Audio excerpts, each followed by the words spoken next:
La Saint-Valentin s'en vient à grands pas. C'est ce dimanche déjà. Et là, j'espère qu'en disant ça, j'ai pas causé de panique. Et ça tombe bien parce qu'on parle d'amour cette semaine pendant notre segment Bonheur en agriculture. Et comme d'habitude, on accueille l'agronome, coach et autrice du manuel du bonheur en agriculture, Nathalie Tanguay. Bonjour. Bonjour Louis-Philippe. Alors, en fait, cette semaine, oui, on parle de l'amour, mais c'est l'amour avec un grand A. C'est de l'amour qu'on retrouve, oui, avec nos relations romantiques, mais avec nos collègues de travail, avec notre famille, etc. On se parle des 5 différentes manières que ça se manifeste envers l'autre personne. Pourquoi c'est important du moins connaître ces 5 branches-là, ces 5 différents langages de l'amour? Ben, en fait, c'est que mieux se connaître nous, mieux connaître l'autre, nous aide à se comprendre. Donc, si je comprends bien comment l'autre manifeste son amour envers moi, puis comment moi quelle préférence moi j'ai pour lui démontrer mon amour, ben ça donne une meilleure compréhension de l'un et l'autre et une meilleure acceptation aussi de la différence de l'autre et de nos comportements qui peuvent être différents pour nous manifester là, des preuves d'amour. Et là, sur les 5, il y en a 2 qui, en tout cas, moi, du moins, quand je les ai lus, j'ai trouvé qu'il y en avait 2 qui étaient ceux-là qui reviennent tout le temps, qu'on connaît tous, que si on demanderait à n'importe qui comment est-ce qu'on montre notre amour envers quelqu'un, ce seraient les 2 trucs qui seraient dits le plus. Évidemment, le langage parlé, les mots gentils, et ça passe au-delà de dire simplement «je t'aime», là, vous allez nous l'expliquer dans quelques instants, mais il y a aussi celui de donner des cadeaux qui va être très manifesté d'ailleurs là, en fin de semaine. Ça passe par quoi ces 2 branches-là?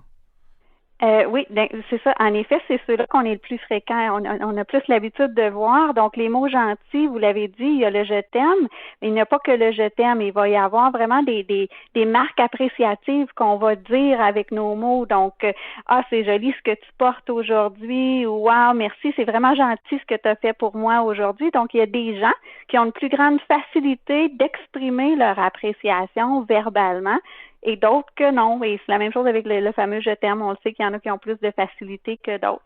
Et même chose au niveau des cadeaux. On connaît tous des gens qui sont vraiment bons pour donner des cadeaux, arriver avec l'idée parfaite, l'idée géniale de ce que la personne avait absolument besoin et tout ça. C'est pas tout le monde qui a cette force-là, mais il y en a qui ont cette capacité-là, puis d'arriver avec la bonne attention au bon moment.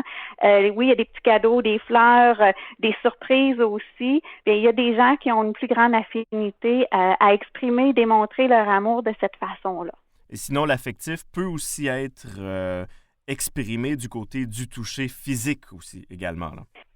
Oui, c'est ça. Donc, il y a des gens qui vont aimer là, donner des câlins ou se faire serrer dans leurs bras, donner des petits baisers, des petits massages ou se faire donner un massage, passer du temps collé avec l'autre. Et donc, une chose qui est importante de retenir ici, c'est que on a tous un ou deux langages qu'on préfère OK. et donc celui qu'on préfère donner, c'est souvent celui qu'on préfère recevoir aussi. Moi, c'est intéressant parce que vous me le direz, là, si ça fait partie du langage aussi. Parce que moi, j'ai l'impression d'être très touché, mais la pandémie m'énerve un peu en ce moment parce que je suis du genre à donner une tape sur l'épaule, par exemple, ou trucs comme ça. Moi, je suis touché dans ce sens-là aussi pour montrer mon affectif, montrer que j'apprécie le travail de quelqu'un, tu sais, sans que ce soit nécessairement là, de l'affectif romantique Oui, directement. je comprends tout à fait. Donc, la pandémie vous énerve parce que vous avez Je peux moins pas. cette opportunité-là de toucher l'autre, en effet. Oui, donc il y a de fortes chances que ce soit un de vos langages préférés pour démontrer votre affection, votre amour à une autre personne et pas uniquement en termes de couple, là, mais aussi ça se passe aussi, comme vous le disiez au début tout à l'heure, là, donc aussi au niveau de notre famille, de nos parents, de nos collègues, là. Et il y a une branche qui est plus du côté comportemental, si on peut dire, là. Ça peut, pour quelqu'un, montrer son affectif, ça peut être de faire des petits services envers son partenaire.